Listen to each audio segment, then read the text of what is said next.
pessoal, tudo bem? Aqui é o Olavo e hoje vamos falar de um capítulo que trata de quatro temas que eu quero refletir com vocês, 4 temas que me deixaram a cabeça e polvorosa, né? Me fez assim confirmar mais uma vez o quanto a Bíblia é atual. Esses 4 assuntos são o seguinte: a cobiça ela te escraviza, tá? O nosso cansaço ele deve sempre ser entregue a Deus. A comparação, pessoal, ela não destrói a comparação, ela destrói a você, ela destrói a mim. Não se deixe comparar. E a humildade, ela é um sinal, eu ia falar que ela pode não, mas ela é um sinal de maturidade espiritual, certo? Com isso, pessoal, quero te dizer que o capítulo de hoje é o capítulo de números 11. Nesse capítulo, Deus comprova que nunca foi pela carne, sempre foi pelo coração. Tá bom? É disso que nós vamos conversar hoje. Só antes de mais nada, antes da gente começar, quero só pedir a você que faça a inscrição no canal, tá? Ative o sino de notificações.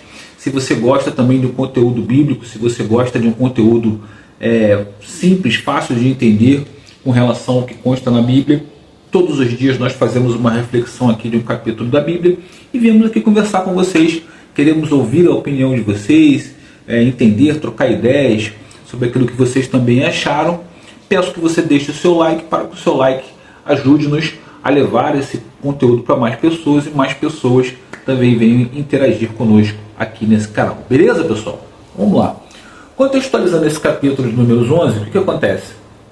O povo estava lá no deserto, se encaminhando lá para a terra prometida, e haviam muitos estrangeiros no meio do povo, né? O que acontece? Estava muito misturado, e aí começou uma murmuração. Murmurar é negativo, né, pessoal? É impressionante como você ficar reclamando, remoendo situações é ruim, né? E essa murmuração, ela se tratava pelo seguinte: eles estavam reclamando que não tem comida, não tem isso, porém Deus estava provendo a alimentação deles com o maná. Era uma alimentação simples, porém suficiente para mantê-los ali tranquilos, né, fortes, enfim, para fazer a caminhada que eles precisavam fazer. E começou aquela reclamação: só tem maná, só tem... É como rapidamente, né, analogia, é como você chegar na tua casa, né, você abre a geladeira e tem isso, tem aquilo, aí você fica procurando para falar o que não tem, né? Poxa, não tem bacalhau, né? Mas tem carne, tem frango, tem peixe, tem camarão, mas bacalhau não tem, né? Tá certo? E você fica murmurando. Eu acho que uma coisa é você comentar: eu estava com vontade de comer, a situação tá hoje, ok. Mas você fica murmurando, né? Não tem isso, você quer lá, só tem isso aqui. Isso é muito negativo, isso é muito ruim, tá? Deus desaprova esse tipo de situação. E aí, essa reclamação, o povo está reclamando com Moisés, né? Moisés leva a Deus essa reclamação, né? E aí Deus fala para ele: quer dizer então que eles não estão satisfeitos com o maná? Tá bom, eu vou dar carne para eles. Eu vou dar carne a ponto deles não conseguirem mais comer. É isso que eles querem? Tá bom. E aí Moisés procura ali conversar com Deus, né? E inclusive até adiantando um dos assuntos, né, que me marcou muito nesse capítulo. Moisés ele é diferente, né, a questão de você murmurar como você desabafar. Eu entendo esse desabafo de Moisés como um pedido de ajuda, porque a pressão estava sendo muito grande em cima dele, né? E aí ele fala para Deus: Senhor, eu não estou conseguindo resolver isso, por favor, só me ajuda. Sem o Senhor eu não consigo. É um dos desabafos mais sinceros e tocantes que eu até agora li aqui na Bíblia, foi esse. Ele age de maneira coração aberto, ele sabe que ele depende de Deus, ele sabe que a capacitação que ele tem é da liderança, tudo mais é Deus que está dando a ele, e ele pede ajuda: sem o Senhor eu não vou conseguir. E aí, mais interessante ainda, aí Deus capacita, né, dá ajuda a ele manda que ele escolha 70 homens e capacita esses homens com o poder do Espírito Santo para que esses homens também acalmem, também conversem com as pessoas.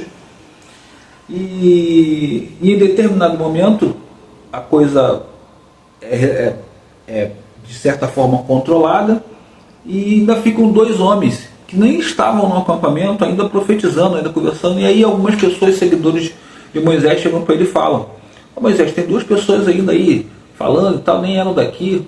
Aí Moisés fala: pô, que quem dera que o povo todo também pudesse profetizar. Ou seja, ao invés de se sentir menor, de se sentir concorrência, ele deseja que mais pessoas também tenham o nível de conexão, de comunicação que ele tem com Deus. Isso é espetacular, né?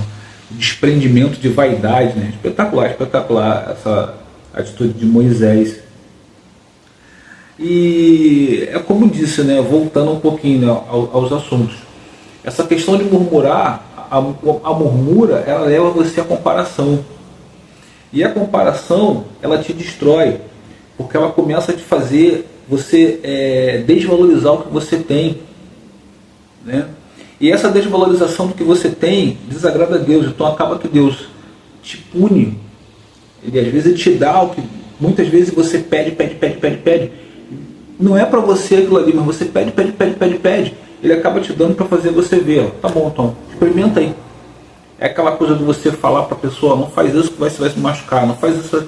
A pessoa insiste, você deixa. Ah, tá bom, deixa ela se machucar. Quando ela machucar, eu vou lá e ajuda ela, bota o curativo. Mas ela vai aprender com a dor. Não é isso? Muito interessante esse capítulo, pessoal. Muito interessante, muito atual, né? O quanto a gente se deixa levar por situações, por comentários.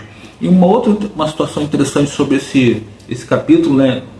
Antes de fazer a reflexão, eu já falei para vocês que eu estudo, que eu ouço e assisto outros canais a respeito desse assunto para poder formular minha opinião. O pastor Diego, lá do canal Jesus é Bíblia, ele fala muito interessante, né? O quanto o diabo ele é paciente, né? em procurar aonde você está fraco, né? Porque essa murmura, né? O diabo começa a plantar na tua cabeça ali: poxa, mas por que só isso? Só tem maná? Pode não. Pô, lembra quando você comia lá? Você comia melão, você comia outros cereais, você comia outras carnes. Puxa vida, não tem aqui, né? Pô, caramba, quanto tempo que não tem? Será que vai ter lá para onde a gente vai? E ele começa devagarzinho ali para plantar. Então, se você não estiver forte, se você não estiver firme com aquilo que você realmente pensa, com a escolha que realmente você fez, você acaba se deixando levar. E aí você atrasa todo o seu processo. Aí você volta um monte de lacunas atrás, para você depois ter que avançar tudo de novo. Acredito que isso já tenha acontecido com todos nós, né, pessoal? Já aconteceu com você, já aconteceu comigo, claro, isso faz parte. Entendo que o importante desse capítulo, pessoal, é nós entendermos que o processo, ninguém diz que o processo vai ser fácil. O processo ele vai passar por fases mais fáceis e fases mais difíceis. O importante é você estar determinado, é você estar convencido de onde você quer chegar. E interessante também desse capítulo, esqueci de falar, a humildade não só de Moisés, de não querer, né, se sentir o único e o poderoso e tudo mais, mas também de pedir ajuda a Deus e demonstrar: Senhor, eu não consigo, não sou eu que faço, não sou eu que consigo, eu só consigo porque o Senhor permite, porque o Senhor me capacita. Então peça ajuda, quando tiver pesado demais o fardo, peça ajuda a Deus, seja claro, conecte-se com Deus, comunique-se com Deus de forma clara, de forma respeitosa, mas de forma clara. Diga o que você deseja, diga abertamente o que você deseja, não fique de rodeios, entendeu? Coloque-se, verbalize o que você quer, arrume momentos de qualidade, tempos de qualidade em que você realmente fale só com Deus. Desligue o celular, saia da presença de pessoas, fique você e Deus, aonde você entender que tem paz naquele local, e faça o seu pedido a Deus e converse com Ele. Certamente Ele vai te ouvir, certamente Ele vai confortar, vai dar paz ao seu coração para que você passe pelo processo, para que ainda, né, talvez não seja naquele momento, né, que você quer aconteça, mas que você tenha paz para passar pelo processo. Todos nós já passamos por fases difíceis. Eu sempre digo aqui, vira e mexe, eu lembro, né, o quanto foi difícil passar por aquele processo, né, final do processo onde a Márcia ficou internada num CTI, todos os dias eu tinha que ir lá, era só eu que ia, e vê-la naquele estado, depois voltar, depois mandar mensagem para a mãe dela, mandar mensagem para a irmã, mandar mensagem para os amigos, falar com o meu filho, com o nosso filho, o quanto foi difícil. Eu sinceramente não consigo explicar como que eu consegui fazer aquilo, até porque eu tenho certeza que eu não fui sozinho, que foi Deus. Eu não conseguiria fazer nem um terço daquilo ali. Depois eu ainda tinha que trabalhar, depois de passar por todo aquele momento. Acho que quem já passou por isso sabe o que eu estou falando. Muito difícil. Muitas vezes eu parava o carro e pedia a Deus, e chorava, e conversava com Deus, e pedia forças, porque era a única coisa que eu conseguia pedir. Era cura e força, né? Cura dela e força para poder suportar aquele que eu estava passando. Então eu entendo o quanto é difícil, quanto estava sendo difícil para Moisés, né? O cara que estava sendo o mais sincero possível, mais entrega, estava se entregando totalmente, e as pessoas desvalorizando, né? Desmerecendo aquilo que Deus estava dando. Então ele estava realmente muito sentido, e ele pediu ajuda a Deus. Eu acredito que Moisés seja um dos grandes exemplos de homem da Bíblia, de pessoa, de homem que realmente nos inspira e que faz a gente ter força, né, para também suportar os nossos obstáculos, as nossas barreiras. Beleza, pessoal? O capítulo de hoje foi esse, tá? Capítulo de números 11. Amanhã tem mais, se Deus quiser. Eu quero pedir a você que, antes de finalizar o vídeo, por favor, se inscreva no canal, ative o sininho de notificações para que você possa receber aí a notificação dos vídeos que nós fazemos diariamente. Compartilhe com um amigo ou com uma amiga que também mereça receber essa mensagem. Deixe o seu comentário, tá, pessoal? O seu comentário é muito importante. O seu comentário faz com que a gente troque ideias a respeito. Você pode ter, de repente, percebido uma outra coisa nesse capítulo que eu não falei, certamente aconteceu isso. Outro reparou outra coisa, e a gente está aqui para isso, para conversar, né? Para aprender com relação a que a Bíblia nos ensina, e principalmente procurar viver esse aprendizado. Acho que isso é fundamental. E o like, deixa o like é fundamental também, importantíssimo, porque o like faz com que a plataforma leve esse vídeo para mais pessoas, e mais pessoas possam se juntar à nossa comunidade e ler todos os dias um capítulo da Bíblia e, repito, procurar viver de acordo com o ensinamento. Tá certo, pessoal? Obrigado a todos que ficaram até aqui, e até o próximo vídeo, pessoal.